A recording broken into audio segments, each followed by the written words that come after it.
We'll now be talking about sitting posture and the best mechanics for keeping the integrity of your spine as recommended by the National Osteoporosis Foundation. So usually when people are sitting in chairs, what happens is they slump forward and they kind of rest against the chair back, which ideally the chair back is for being able to rest and to relax into a position.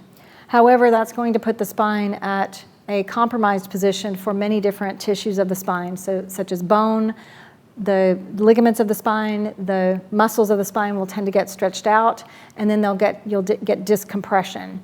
When you sit, you need to have activity in the muscles around the spine that are designed to hold you up all day long in space. These are called type 1 postural muscle fibers, and we want to have them active all day long.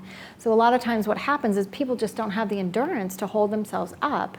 And this is what we work on in our exercise programs, is building that postural endurance in all of the activities that they do.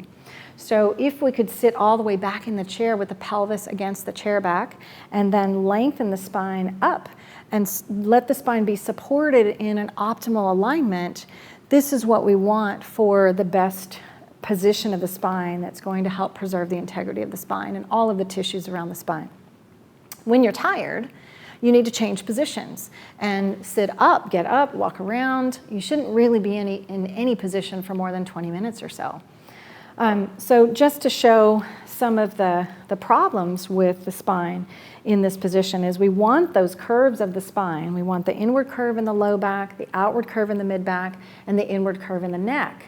This varies with different types of people. So we may have people that have a little bit more flat spines, and we also have people that have a little bit more curve in the spine. When you're in the ideal postural alignment, you have a relaxed low back. And that helps you understand when you're in the right position. If you're hinged forward or rounded forward like this, you're gonna have work in those back extensors that are really not designed to be working all day long. So keeping the rib cage right above the pelvis helps keep the balance of the discs and all of the joints of the spine so that you don't compromise any of them.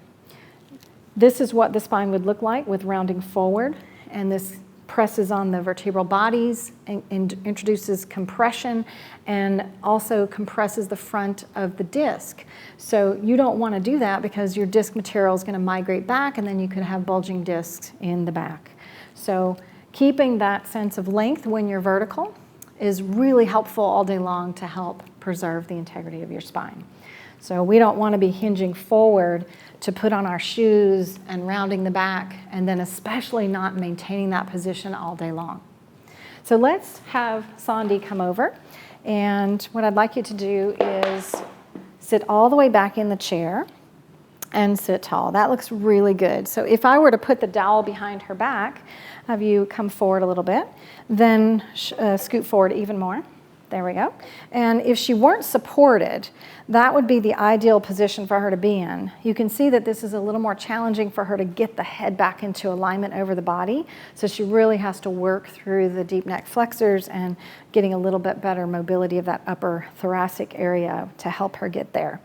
And in order to get the shoes on, what she would need to do is to do a hip hinge to do it safely. So if you could, again, scoot forward just a little bit and then place the dowel against the 3 points of contact, right? And then hinge forward at your hips, keeping the head against the stick for a moment. Hinge all the way forward until you can actually reach your shoes with your fingers. Good. All right, now keeping the chest lifted. There you go, you're gonna have to hinge even more. So this particular movement requires a lot of hip mobility that sometimes people don't have. So coming back up, that's why we put the shoes on a little bit of a prop, because in order for her to get all the way to the floor with her hands, if her shoes were on the floor, there's no way that she could get there without compromising the spine. So anytime you're reaching forward to tie your shoes, you'll want to put your shoes up on a stool or a prop.